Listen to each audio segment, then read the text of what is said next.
I remember the feeling of hopelessness, the sensation of going nowhere and achieving nothing while striving my hardest to please everyone. The uniformity as I formerly would sport the formal attire of a man that dresses himself for success only to arrive normally in distress.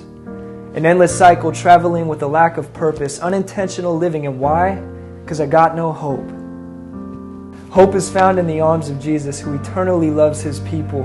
His arms stretched wide, pierced that way to remind us that every time we remember the cross, we remember the Messiah's position, assuming we would assume that He loved us that much. But if it all ended there, confident assurance wouldn't exist, that blessed hope in Him wouldn't be a thing, but good news, He lives. He died on the cross and rose 3 days later, just like He said. The tomb was empty and we still got people coming up with theories about why a 1 to 2 ton stone, yes, that's 2,000 to 4,000 pounds, was rolled away and what happened to His body. He lives. A revelation so glorious that when finally understood, we can finally understand what it means to be loved. In the most inconvenient of times, headed to fulfill my agenda, doing what I did best, causing disasters on my way to Damascus in deception, deceptively following a blinded perception. When I was blindsided by the Messiah, causing blindness to my eyesight, I could finally see. Suddenly changed by the glory and power of the Prince of Peace that calmed this raging storm that hated what I didn't believe in. My turning point. Ironically, seeing Jesus didn't automatically make me a super holy human. It didn't make me perfect, it made me aware of my failure. A famous quote by Michael Jordan goes like this: I've missed more than 9,000 shots in my career. I've lost almost 300 games. 26 times I've been trusted to take the game-winning shot and I missed. I failed over and over and over again in my life, and that is why I succeed. Failure breeds succession. It's why we're good at what we do. It's because of the failures we've been through that make us who we are.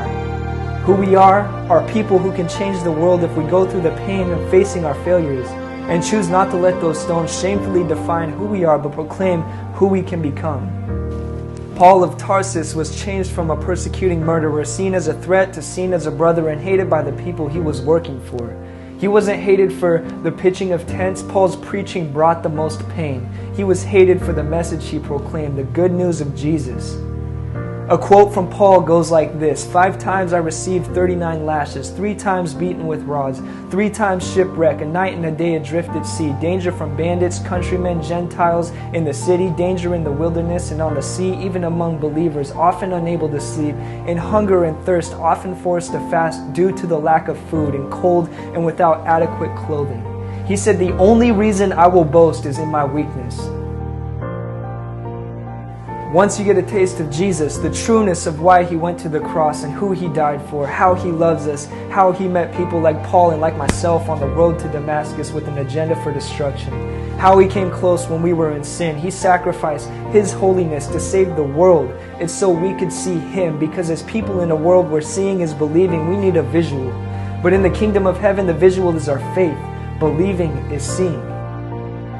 But I will walk by faith, because Jesus said, blessed are the persecuted, those who live righteously. The kingdom belongs to them. Some people look at me like I'm crazy.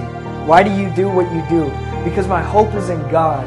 My hope is in Jesus, who died in rags but now clothed in a pure white robe, a color of total surrender and saturated in holiness, and sits at the right hand of God and made a way that the globe might be saved.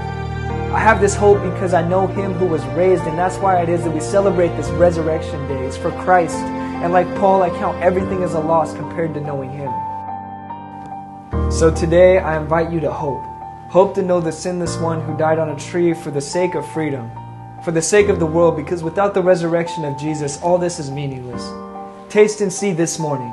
Open your heart to the one that wants to show you what kind of love awaits you when you dine with the weight of glory.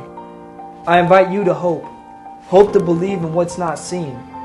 I assure you, hope will enable you to see. Let hope be the light that guides you to Christ. No more being hopeless. Be full of hope with the faith that there's a purpose to why you're here. Never give up your fight. Don't give up in the pain. Every stroll through the fire is an opportunity to refinish the likeness of gold that God created you in. And hold tightly to it and never let go. And believe that because Jesus is risen, you can rise up too.